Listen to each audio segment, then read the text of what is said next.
Mohilary Zindabad! Hagrama Mohilary Zindabad! BPF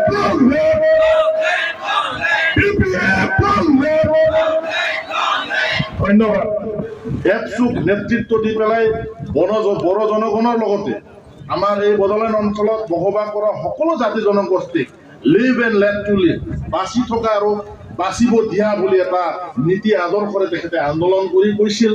এই মঞ্চত থকা প্ৰমোদ বড়ো নিচিনা ২ নম্বৰী ফেক মানুহজনে যেতিয়া BTRৰ চুক্তি কৰি আহিল আৰু যিজন মানুহে কৈছিলে যে মই এই BTCত কোনোদিনে চিফ বা কোনো MCLA EM পৰ্যন্ত নহয়, গাঁওবুঢ়াও নহম বুলি কৈছিলে, কিন্তু তেখেতে পৰিৱৰ্তনৰ নামত কি কৰি গ'ল? এপচুৰ সভাপতি হোৱাৰ লগে লগে একেবাৰে গাদীৰ স্বাৰ্থত BTRৰ CM হ'ল। হয় না নহয় ৰাইজ? ইমান ধৰণৰ মানে মিছলীয়া মানুহ, তো ইয়াত আৰু কি ক'ব লাগে? তেনেকুৱা ধৰণৰ মানুহে জাতিটোক মিছগাইড কৰি পেলাই আজি BTR চুক্তি কৰি BTC ধ্বংস কৰি পেলালে। কিন্তু আজি BPF দলে মাননীয় হাগ্ৰামা মহিলাৰী দেৱৰ নেতৃত্বত আকৌ আমি জাগি উঠিছো ৰাইজসকল, আমি জাগিছো। BPF দলে আজি পদযাত্ৰা কৰিছে মাননীয় হাগ্ৰামা মহিলাৰী দেৱৰ। BPF দলে আজি আমাৰ 5 মাইলৰ পৰা আৰম্ভ কৰি শ্ৰীৰামপুৰলৈকে আমি খোজ কাঢ়িছো। আমি কিয় খোজ কাঢ়িছো? আমি একতাৰ কাৰণে খোজ কাঢ়িছো, আমি উন্নতিৰ কাৰণে খোজ কাঢ়িছো, আমি শান্তিৰ কাৰণে খোজ কাঢ়িছো। আৰু কেৱল ইমানেই নহয় ৰাইজ, তেখেতৰ নেতৃত্বত আমি আকৌ BTC বচাবৰ বাবে আমি ৰাজপথত নামি পৰিছো ৰাইজ। আমাৰ এই প্ৰধান লক্ষ্য আৰু উদ্দেশ্য, প্ৰমোদ বড়ো হাটাও, BTC বাঁচাও, এই কথাটো আমি এই শ্লোগানেৰে আমি আগবাঢ়িব লাগিব। প্ৰমোদ বড়ো হাটাও, BTC বাঁচাও। কওক আপোনালোকে, প্ৰমোদ বড়ো হাটাও, প্ৰমোদ বড়ো হাটাও। এই শ্লোগান আপোনালোকে পাহৰিব নালাগে। এতিয়া আমাক BTCত কি লাগে? এতিয়া আমাক লাগে মাননীয় হাগ্ৰামা মহিলাৰ দেশ। কিন্তু যেনেকে প্ৰমোদ বড়োৱে দিল্লীত গৈ পেলাই তেখেতে BTR চুক্তি কৰি কিছুমান ভুল কৰি আহিছে ৰাইজ, এতিয়া আমি BTCত আৰু কেৱল দিছপুৰতে নহয়, আমি এতিয়া দিল্লীত আমাৰ মানুহ পঠাব লাগিব। দিল্লীত গৈ পেলাই প্ৰমোদ বড়োৱে যিখিনি ভুল কৰি আহিছে, আমাৰ এই BTC অঞ্চলৰ কাৰণে তেখেতে যিবিলাক ফেক চুক্তি কৰি আহিছে তাক শুধৰণি কৰিব লাগিব। দিল্লীৰ পাৰ্লামেণ্টত আমাৰ BPF দলৰ পৰা এটা শক্তিশালী নেতা আমাৰ পঠাব লাগিব। সেই চিন্তা মাননীয় হাগ্ৰামা মহিলাৰী দেৱে এতিয়া কৰি গৈছে। সেয়েহে আমি আগন্তুক 2024 লোকসভা নিৰ্বাচনত আমি কোকৰাঝাৰ আৰু ওদালগুৰি সমষ্টিত আমি 2জনকে প্ৰাৰ্থী দিম। আৰু ইতিমধ্যে মাননীয় হাগ্ৰামা মহিলাৰী দেৱে আমাৰ এই অঞ্চলৰ কাৰণে এই দিল্লীৰ এছেম্বলিত আমাৰ যিবিলাক সমস্যা কৰি থৈ গৈছে, আজি BTR চুক্তিৰ নামত যিখিনি ভুল কৰি গৈছে, এই শুধৰণিৰ কাৰণে মাননীয় হাগ্ৰামা মহিলাৰী দেৱে কেইজনমান ব্যক্তি, শ্ৰেষ্ঠ ব্যক্তিসকলক এতিয়া চিন্তা কৰি থৈ গৈছে। সেইকাৰণে আপোনালোকে সকলোৱে জাগিব লাগিব ৰাইজ। দিল্লীৰ কাৰণে আমি এতিয়া চিন্তা কৰিব লাগিব। দিল্লীত আমি সঠিক মানুহ চিন্তা কৰিব লাগিব। আমি দেখিবলৈ পাইছো বিগত 10 বছৰত এই বড়ো অনাবৰৰ নামত যিখিনি ৰাজনীতি কৰি গৈছে, এইটো ভুল হৈছে।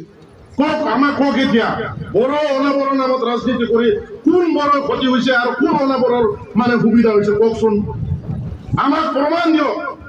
কোন অনাবৰাই মানে ঘৰৰ ক্ষতি হৈছে, কোন অনাবৰাই মানে ৰাজ্য পাইছে, কোন অনাবৰাই ST হৈছে, কোন অনাবৰাই মানে নিজৰ সংসাৰ বঢ়াব পাইছে? আমি সকলো একে। আমি BTC বাসী আজি আদিবাসী, গোৰ্খা, যিমান জাতি জনগোষ্ঠী আছে, বঙালী হওক, বিহাৰী হওক, হিন্দীবাসী হওক, আমি এই অঞ্চলৰ বাসিন্দা। এই কথা মাননীয় হাগ্ৰামা মহিলাৰী দেৱৰ যেতিয়া BTC চুক্তি হৈছিলে 2003 ফেব্ৰুৱাৰীত, সেই তেতিয়াই যে প্ৰমাণিত কৰি গৈছিল যে সেই একৰ্ডত এই অঞ্চলত বসবাস কৰা সকলো জাতি জনগোষ্ঠীয়ে ইয়াৰ পাৰ্মানেণ্ট বাসিন্দা বুলি তেখেতে স্পষ্ট কৰি গৈছে। 17 বছৰ আগতে মাননীয় হাগ্ৰামা মহিলাৰী দেৱে এই অঞ্চলৰ বিভিন্ন জাতি জনগোষ্ঠীৰ কাৰণে এইখিনি দলিল আপোনালোকক দি গৈছে, আমাক দি গৈছে। কিন্তু আজি আমাৰ ভুল হ'ব ৰাইজসকল। আমি বড়ো এইবিলাক কৰা ৰাজনীতিটো আমাৰ ভুল হ'ব। আজি হীৰা হৰণীয়াই নিজৰ গাদী সুৰা ৰক্ষাৰ কাৰণে নিজে MP হয় এই দিল্লীত থাকিবৰ কাৰণে, দিল্লীৰ মজা ল'বৰ কাৰণে সি অকলে মজা লৈছে। আমি একত্ৰিত হ'ব লাগিব ৰাইজ।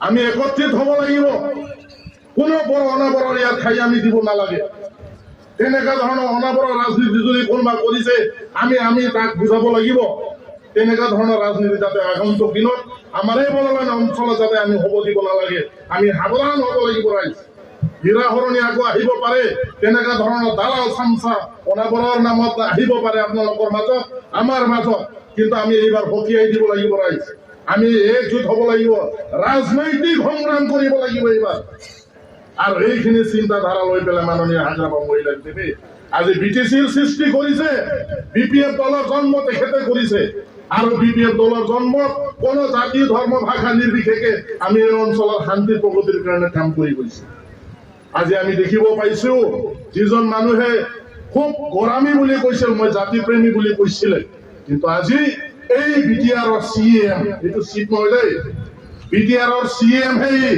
আমাৰ চিট বিটিচিৰ চিট এতিয়া আমাৰ মাজত আছে মাননীয় হাগ্ৰামা মহিলাৰী দেৱ আছে না নাই কওক আমাৰ চিটটো হল মাননীয় হাগ্ৰামা মহিলাৰী দেৱ আৰু বিটিআৰৰ সিএমটো হল প্ৰমোদ বড়ো ইফেক্ট সিএম আজি সেইজন মানুহে আমাৰ এই ভূটান বৰ্ডাৰৰ ওচৰত আমাৰ উনিঘাটা থানাত কি কৰিছে আজি জেচিবি লগাই আমাৰ বড়ো মানুহসকলৰ ঘৰ ভাঙিছে ভাল হৈছে নেকি ৰাইজসকল কওকচোন আৰু ঘৰটোতো ভাঙিছে আমাৰ মাজত হিন্দু আছে খ্ৰীষ্টান আছে বুদ্ধিষ্ট আছে মুছলমান ভাইসকল আছে বিভিন্ন জাতি ধৰ্মৰ মানুহ আছে প্ৰমোদ বড়োৱে ঘৰটো ভাঙিছে লগত গীৰ্জাও ভাঙিছে গীৰ্জা ভাঙাটো বিয়া কৈছে মই এজন হিন্দু ল'ৰা হিন্দু ধৰ্মত কি কৈছে নিজৰ ধৰ্মটো কৰ আনৰ ধৰ্মটো শ্ৰদ্ধা কৰিব লাগে বুলি কৈছে কিন্তু এইজন মানুহে আজি খ্ৰীষ্টান ধৰ্ম ভাইসকলৰ গীৰ্জা ভাঙিবলৈ মানে জেচিবি লগাইছে